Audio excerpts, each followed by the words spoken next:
Bulan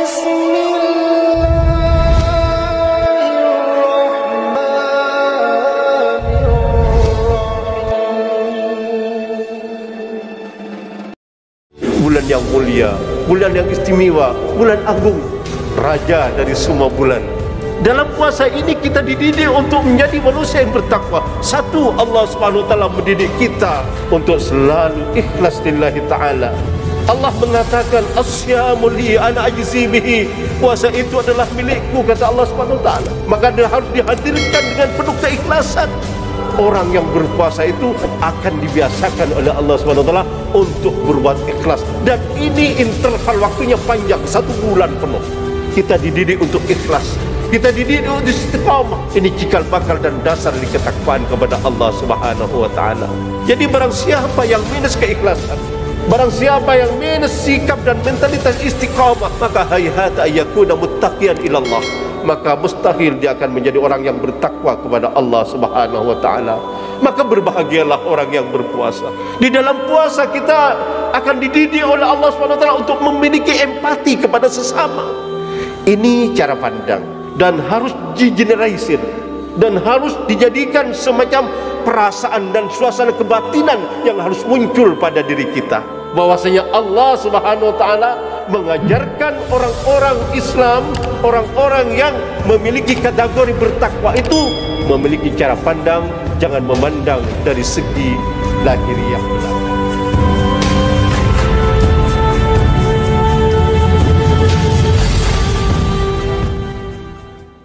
Bismillahirrahmanirrahim. Assalamualaikum warahmatullahi wabarakatuh.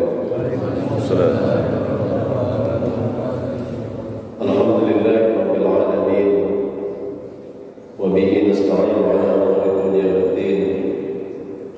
Wassalatu wassalamu ala sayyidil mursalin Muhammadin wa ala alihi wa sahbihi ajma'in. Qala tabaraka wa ta'ala wa asdaqul qailin la in syakartum la azidannakum wa la in kafartum min 'adzabi lasyadid. Alhamdulillah, di pagi yang cerah dan berkah ini kita dipertemukan oleh Allah Subhanahu wa taala dalam suasana dan situasi yang diridhai insyaallah. Ini selalu mengikat kita. Mudah-mudahan ikatan-ikatan kebajikan ini merupakan bentuk dari dikabulkannya doa kita tatkala kita duduk di antara dua sujud. Rabbighfirli warhamni wajburni. Wajburni mengandung arti, ya Allah, bimbinglah kami, paksalah kami untuk berbuat baik. Ikatlah kami dengan ikatan-ikatan yang baik, ikatan yang Kau ridai. Mudah-mudahan hal yang demikian ini selalu menyertai kita dan kita sadar seraya kita selalu bertahmid kepada Allah, la in syakartum la azidannakum wa la in kafartum inna adzabi lasyadid. Kita bersyukur dengan anugerah yang sangat mahal dan istimewa ini, melebihi anugerah apapun yang bisa kita rasakan dalam hidup yang sementara ini. Hadirin yang dimuliakan Allah, tidak terasa kita yang penuh dengan kesalahan, kita yang selalu penuh dengan kekurangan, kita selalu alfa, kita selalu lupa. Karena memang kita diciptakan penuh dengan hal tersebut. Al-insanu mahallul khata' wa nisyan. Manusia itu adalah tempat dari salah dan lupa. Maka dari itu seyogyanya harus muncul dalam hati sanubari setiap manusia, yaitu semangat bahwasanya kita harus selalu berbuat baik. Kita harus selalu berada dalam kebajikan-kebajikan. Kenapa? Karena Rasulullah sallallahu alaihi wasallam bersabda, wa atba'is sayyi'atal hasanata tamhuha wa khaliqin nasa bi khuluqin hasanin. Dan ikutilah perbuatan-perbuatan jelek kalian, kebiasaan-kebiasaan jelek kalian dengan perbuatan-perbuatan baik, dengan kebajikan-kebajikan. Niscaya kebajikan itu akan menghapus dari keburukan dan kejelekan yang ada pada diri kita. Hadirin yang dimuliakan Allah, kesadaran ini harus selalu senantiasa lengket pada diri kita. Jangan sebaliknya, kita tambah dekat kepada Allah, malah kita tambah sombong, merasa diri kita suci, merasa diri kita bersih. Padahal hal itu betul-betul sangat menandakan bahwasanya orang itu dalam keadaan rapuh, dalam keadaan lemah. Fala tuzakku anfusakum huwa a'lamu biman ittaqa. Janganlah kalian menyucikan diri kalian sendiri, jangan sok suci. Huwa a'lamu biman ittaqa, dialah Allah yang Maha tahu siapa yang benar-benar bertakwa. Maka dari itulah pada kesempatan ini tidak terasa sebentar lagi kita akan memasuki yaitu bulan Ramadan.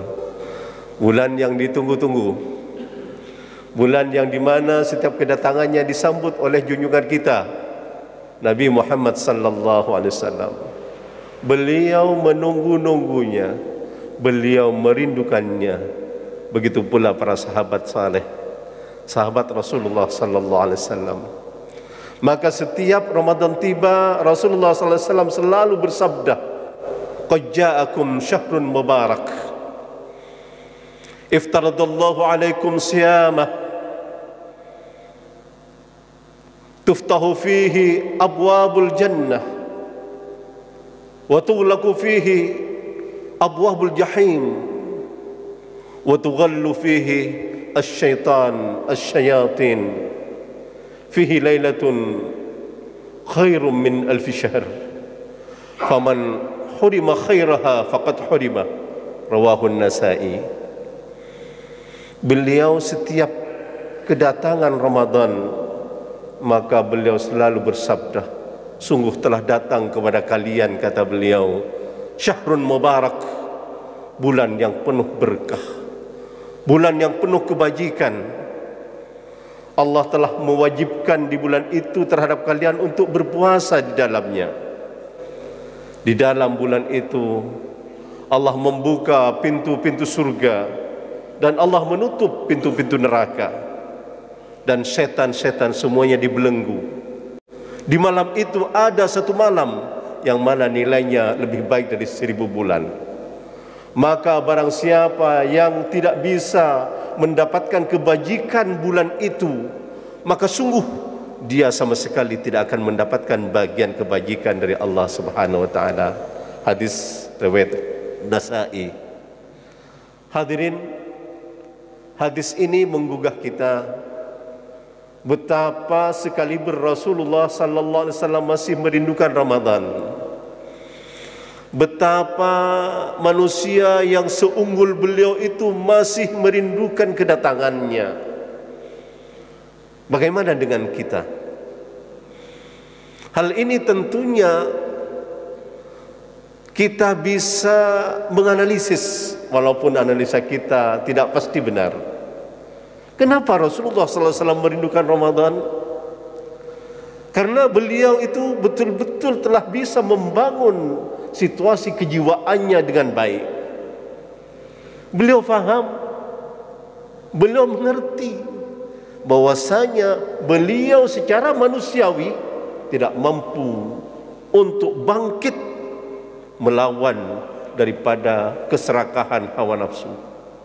Beliau secara manusiawi tidak mungkin mampu untuk menahan nafsunya untuk berbuat segala kemungkaran dan kemaksiatan. Tapi karena beliau Rasulullah, beliau itu maksum, maka dalam situasi kemanusiaannya beliau menyampaikan, yaitu risalah yang mengajak kita untuk betul-betul merindukan kedatangan bulan yang sangat ditunggu-tunggu ini, bulan yang mulia, bulan yang istimewa, bulan agung,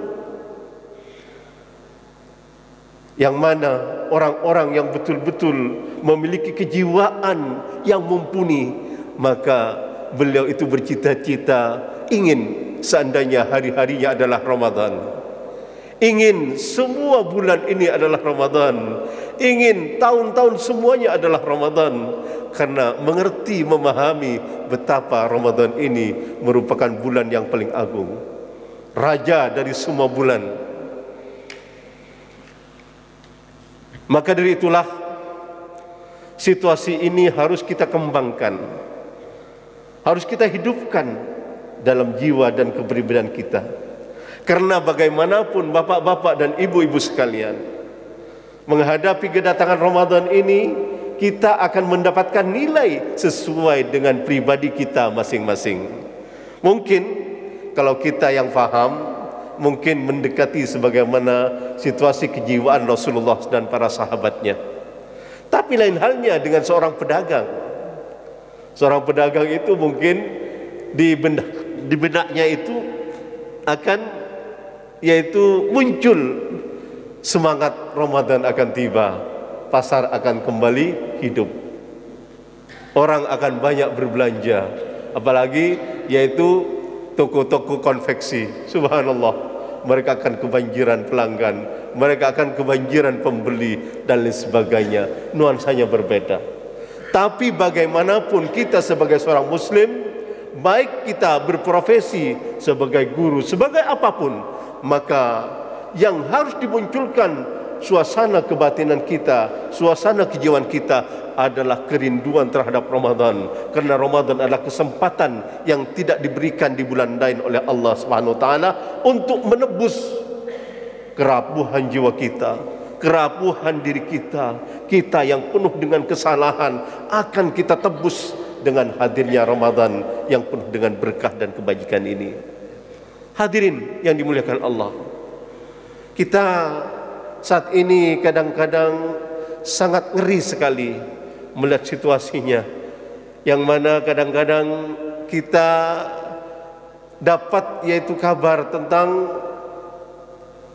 permasalahan yang terjadi di tubuh umat Islam sendiri.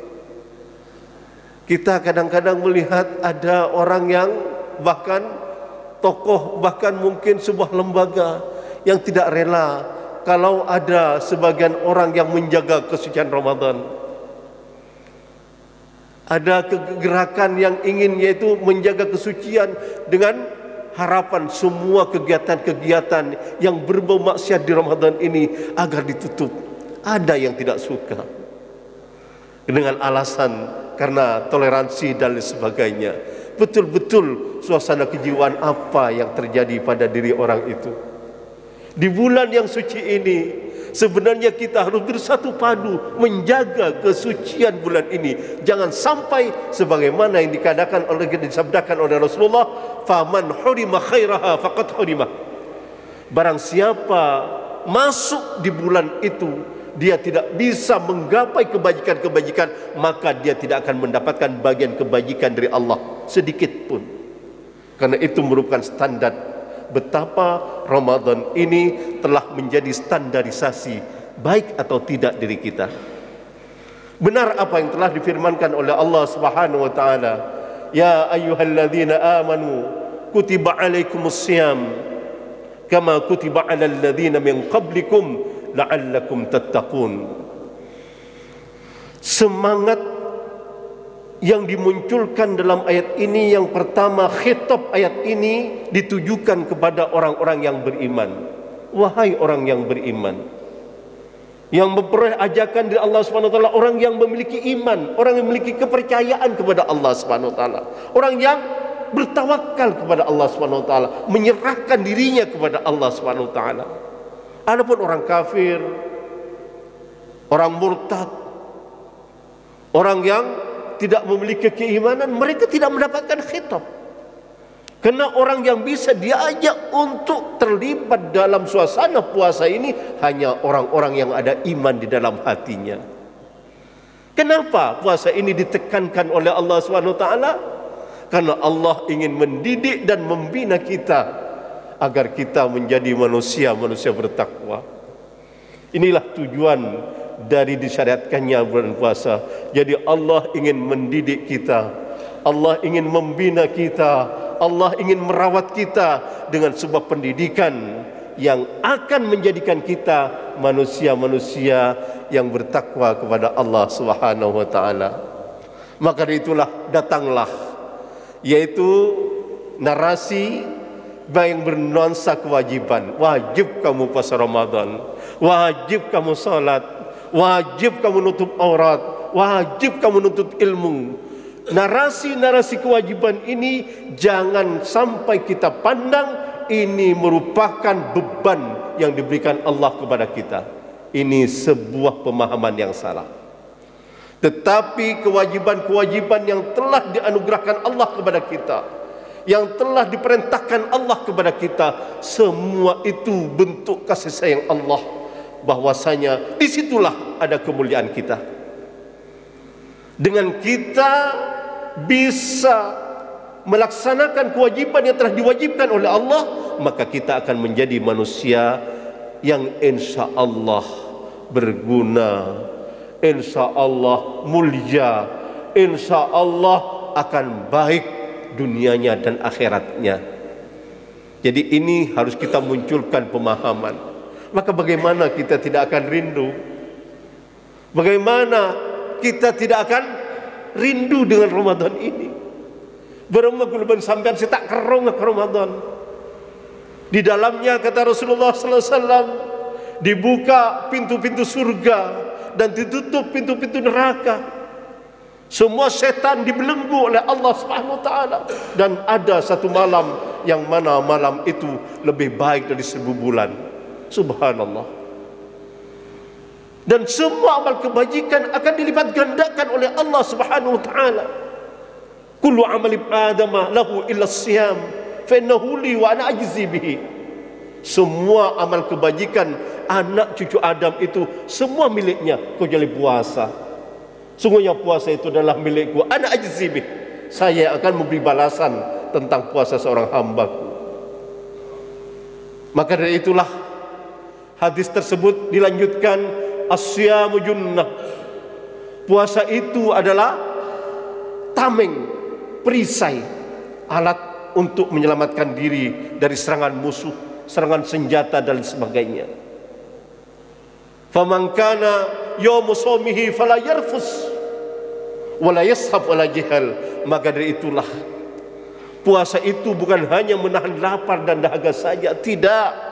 Tetapi barang siapa berpuasa, maka jangan sampai dia berkata kotor, jangan sampai dia berkata porno, jangan sampai dia berbuat yaitu yang membuat kekacauan, keributan dan sebagainya, dan jangan berbuat bodoh.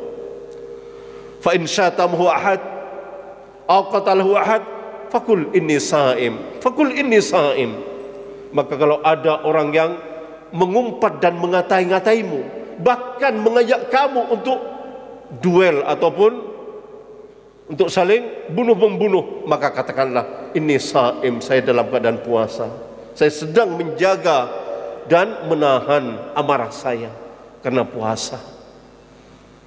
Walladzi nafsu Muhammad biyadihi la khulufu famis saim atyamu indallah min rihil mis. Demi zat yang mana jiwaku ada di dalam genggamannya, sungguh bau busuk yang keluar dari mulut seorang yang berpuasa lebih harum bagi Allah daripada harum minyak misik ataupun parfum yang paling harum di dunia ini. Hadirin yang dimuliakan Allah, ketakwaan ini adalah merupakan martabat yang paling terhormat dari kita. Dan ketakwaan ini akan bisa diraih oleh siapapun tanpa mengenal strata. Baik petani bisa menjadi seorang yang bertakwa kepada Allah, kiai bisa, pedagang bisa, semua manusia bisa bertakwa kepada Allah Subhanahu wa taala. Tidak sebagaimana yaitu klasifikasi yang selalu dimunculkan oleh manusia, ya. Kalau manusia itu klasifikasinya biasanya identik tidak adil, ya. Kalau tidak punya duit banyak, tidak mungkin dia mencapai tingkatan-tingkatan tertentu, ya. Untuk menjadi umpamanya seorang yang mencapai kepada excellence sekian, maka dia harus memiliki kriteria-kriteria sekolahnya harus begini, begini dan sebagainya. Kalau Allah tidak. Walaupun dia orang miskin, tidak kenal bangku sekolah, bisa menjadi orang yang bertakwa.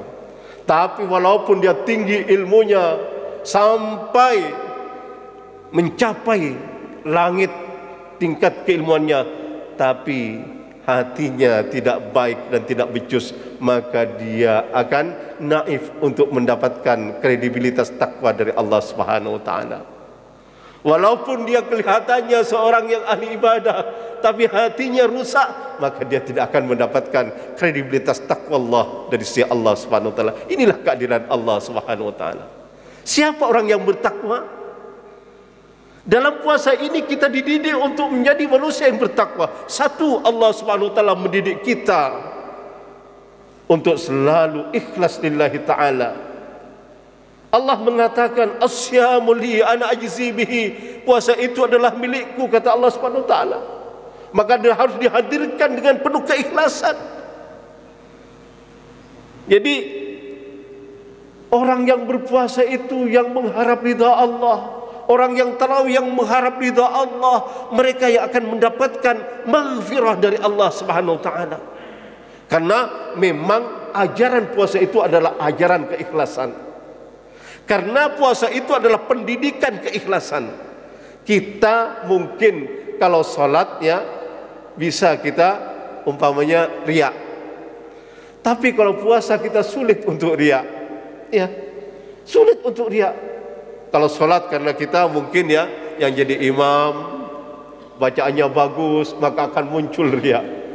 Tapi kalau puasa insya Allah kita tidak bisa riya, karena puasa itu tidak ada orang yang tahu. Kita hanya menahan lapar dan dahaga. Kita menahan hawa nafsu. Orang yang tidak puasa pun bisa ngaku puasa. Bisa apa tidak? Bisa. Pura-pura berpuasa. Maka itu sebenarnya identik dengan panggilan Allah SWT. Orang yang berpuasa itu akan dibiasakan oleh Allah SWT untuk berbuat ikhlas. Dan ini interval waktunya panjang, 1 bulan penuh. Kita dididik untuk ikhlas. Kita dididik untuk istiqamah. Ini cikal bakal dan dasar dari ketakwaan kepada Allah SWT. Jadi barang siapa yang minus keikhlasan, barang siapa yang minus sikap dan mentalitas istiqamah, maka hayhata ayyakuna muttaqiyan ilallah, maka mustahil dia akan menjadi orang yang bertakwa kepada Allah Subhanahu wa taala. Maka berbahagialah orang yang berpuasa. Di dalam puasa kita akan dididik oleh Allah Subhanahu wa taala untuk memiliki empati kepada sesama. Kita dididik oleh Allah Subhanahu wa taala bagaimana rasanya lapar. Kita dididik oleh Allah Subhanahu wa taala bagaimana rasanya haus, agar ada empati. Agar semua umat Islam ini memiliki semangat kebersamaan dan semangat berbagi. Inilah la yu'minu ahadukum hatta yuhibba li akhihi kama yuhibba li nafsihi.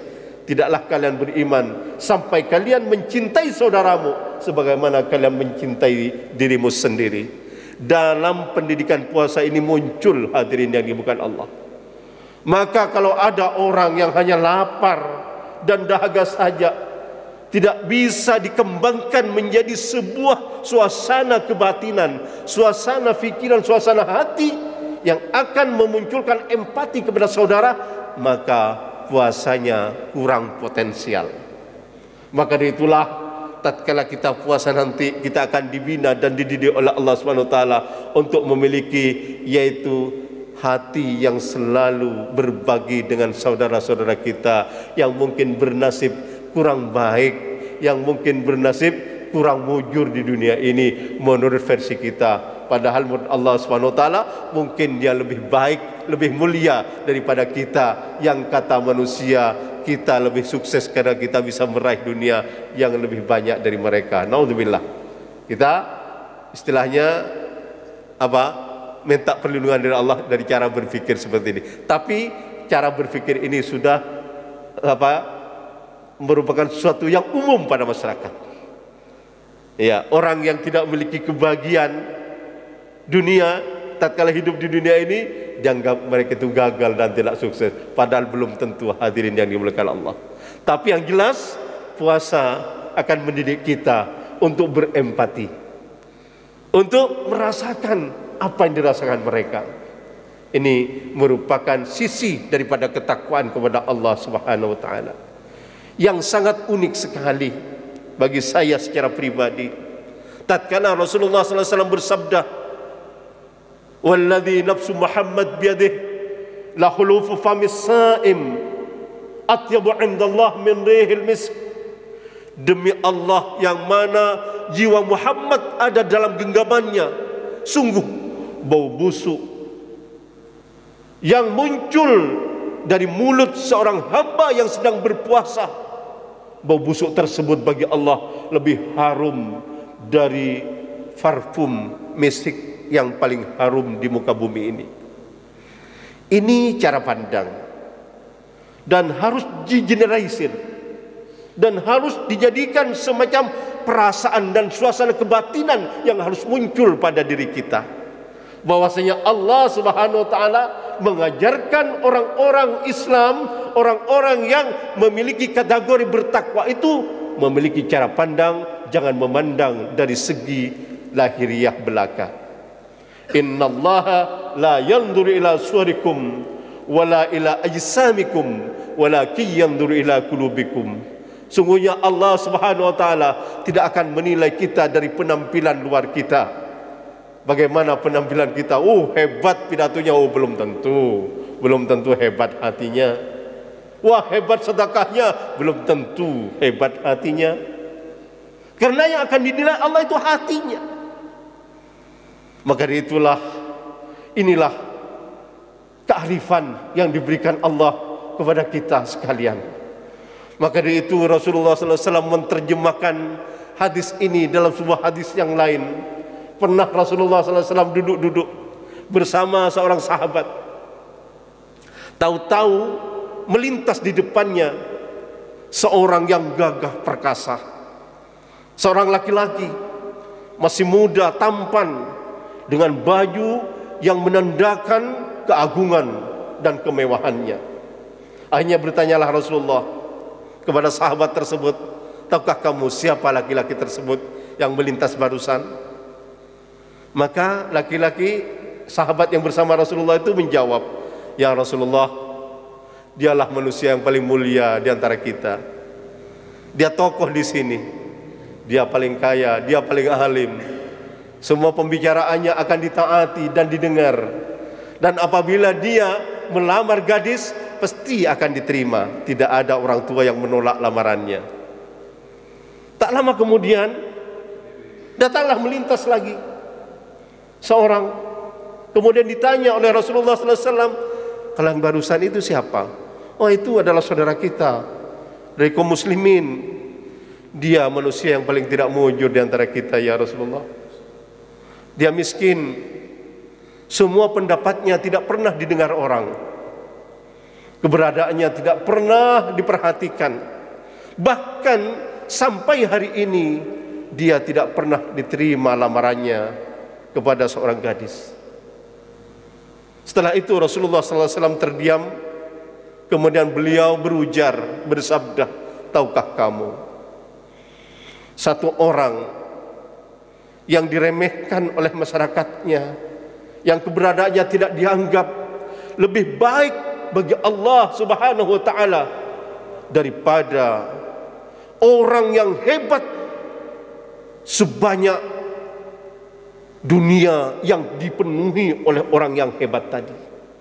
Artinya satu orang yang dianggap remeh oleh manusia masih lebih baik seandainya dunia ini dipenuhi oleh manusia-manusia yang dicontohkan dalam pandangan Rasulullah SAW yang pertama, yang hebat-hebat menurut manusia itu.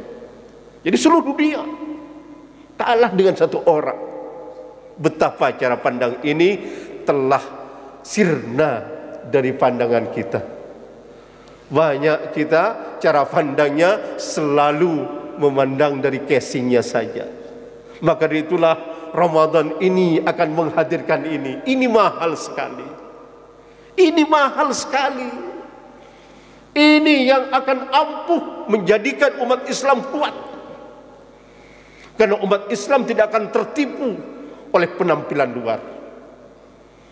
Hadirin yang dimuliakan Allah, Yang lebih dahsyat lagi, Rasulullah sallallahu alaihi wasallam bersabda, "Fihi lailatun khairum min alfi syahr."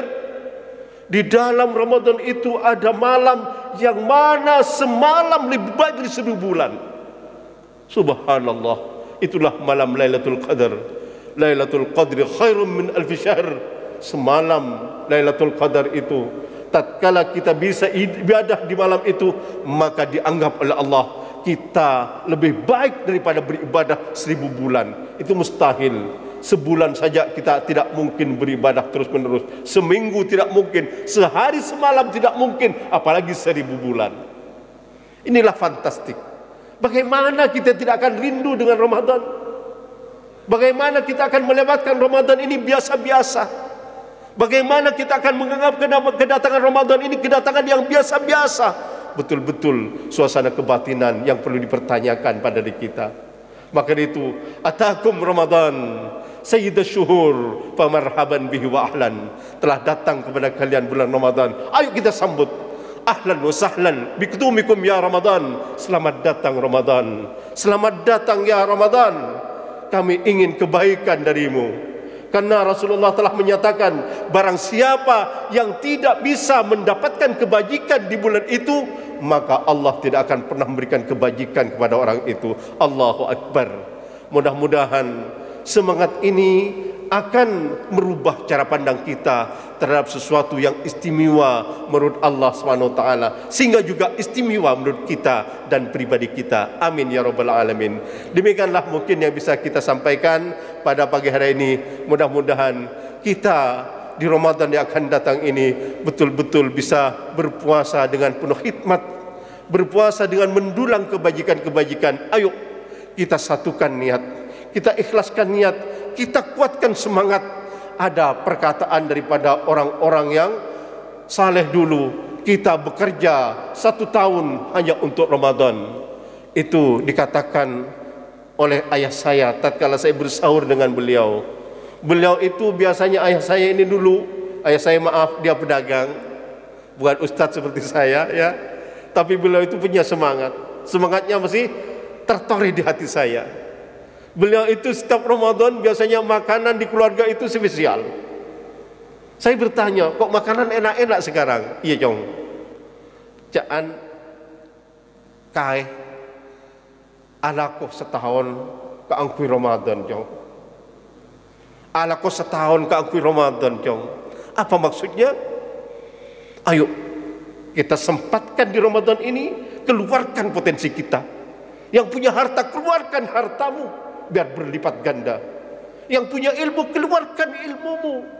Yang punya tenaga, keluarkan tenagamu untuk menjadi nasrun min ansarillah, penolong-penolong dari agama Allah. Jangan sampai kita kelewatan bulan yang penuh dengan berkah ini. Demikianlah, wassalamualaikum warahmatullahi wabarakatuh.